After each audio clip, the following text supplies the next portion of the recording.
প্রথমবারের জন্য পশ্চিমবঙ্গের স্রষ্টা ডক্টর শ্যামাপ্রসাদ মুখার্জির মাটিতে শ্যামাপ্রসাদ মুখার্জির সরকার তৈরি হয়েছে। আসমুদ্র হিমাচলের বিজেপি কর্মীদের একটা স্বপ্ন ছিল যে গঙ্গোত্রী থেকে গঙ্গাসাগর পর্যন্ত আমাদের সরকার তৈরি হবে, এবং যে মাটিতে দাঁড়িয়ে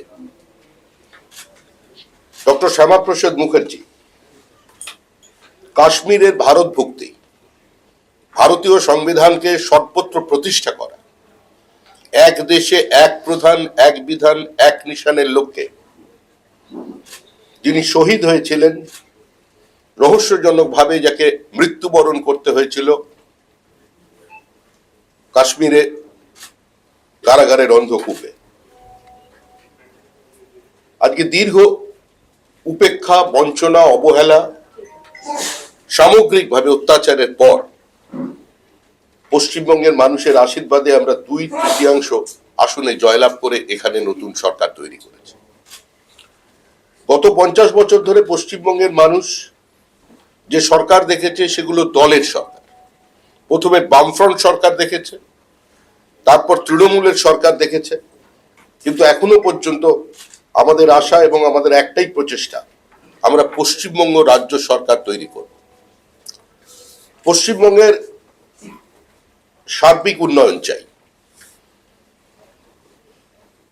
পশ্চিমবঙ্গে যা কিছু আছে তা ভারতবর্ষের খুব কম প্রদেশে আছে। পাহাড় থেকে সমুদ্র, খনিজ সম্পদ, মেধা, মূলধন, স্কিল লেবার, উর্বরা জমি, 3টি রাজ্যের সঙ্গে সীমানা, 3টি আন্তর্জাতিক সীমানা, উত্তর পূর্ব ভারতের গেটওয়ে, সমস্ত কিছু থাকা সত্ত্বেও আজকে কার্যত আমরা ভিক্ষাপাত্র হাতে নিয়ে ভিন্ন রাজ্যের দরজায় দাঁড়িয়েছিলাম। সামগ্রিকভাবে পশ্চিমবঙ্গের পার্শ্ববর্তী রাজ্যগুলো আসাম, ত্রিপুরা এবং উড়িষ্যায় মানুষ যুক্তরাষ্ট্রীয় ব্যবস্থার উপরে আস্থা রেখে বা সেখানকার সরকারের ডাবল ইঞ্জিন সরকার বলুন, আসল বিষয় হচ্ছে কেন্দ্রের সঙ্গে সংঘাত নয়, সমন্বয় চাই।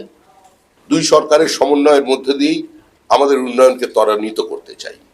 এই লক্ষ্যে যখন বাংলার প্রায় 95% বেশি মানুষ নির্ভয়ে ভোট দিতে পেরেছেন,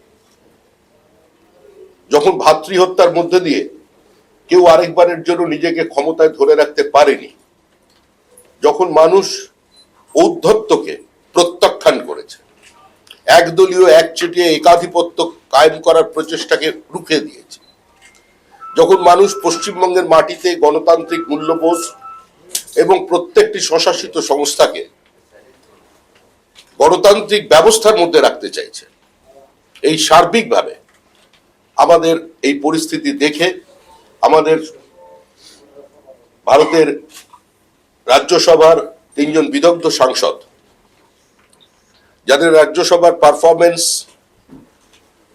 যে অবস্থানই থাকুক না কেন, কিন্তু তাদের প্রতিনিয়ত যে যোগদান সেটা সর্বজন বিদিত, নতুন করে তাদের পরিচয় করিয়ে দেওয়ার কোনো প্রয়োজন নেই।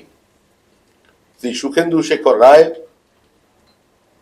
শ্রীমতী সুস্মিতা দেব এবং প্রকাশচিক বারাই, এই 3 জন রাজ্যসভার সদস্য, তারা ইতিমধ্যেই আপনারা জানেন তারা তাদের সদস্য পদ থেকে ইস্তফা দিয়েছেন এবং আজকে আনুষ্ঠানিকভাবে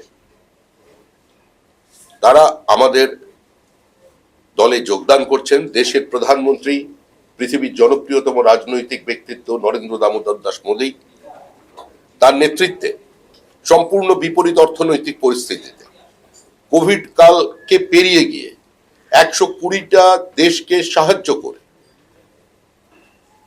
এবং 60টিরই বেশি সোশ্যাল ওয়েলফেয়ার প্রজেক্টের একটাও বন্ধ না করে 80 কোটি মানুষকে বিনামূল্যে রেশন দেওয়ার পরেও পৃথিবীতে যে জিডিপিকে সর্বোচ্চভাবে ধরে রাখতে পেরেছে, উন্নয়নের গতিকে একইভাবে একই জায়গায় দাঁড় করিয়ে রেখেছে, তা দেখে পৃথিবীর বিভিন্ন যারা অর্থনৈতিক সংস্থা আছেন তারাও প্রশংসা করেছেন যে পৃথিবী যখন একটা মন্দার দিকে এগিয়ে চলেছে, ইউনাইটেড স্টেটসে যখন এ ধরনের নিত্য প্রয়োজনীয় জিনিসের মূল্য বৃদ্ধি হয়েছে, ইউরোপের মানুষ যখন আতঙ্কে দিন কাটাচ্ছে, তখন একমাত্র আলোক কিরণ দেখা যাচ্ছে ভারতবর্ষে।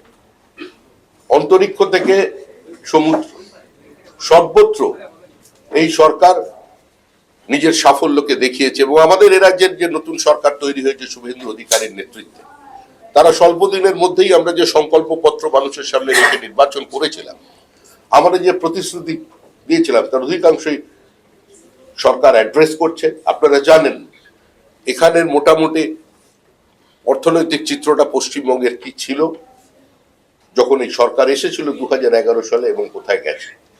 এই দীর্ঘ 50 বছরের অনুন্নয়ের খরা কাটিয়ে নতুন করে এখানে উন্নয়নের গতি আনতে তারা আমাদের দলের প্রতি আস্থা রেখেছেন এবং আজকে আনুষ্ঠানিকভাবে আমাদের দলে যোগদান করছেন। আমি সুখেন্দু দাকে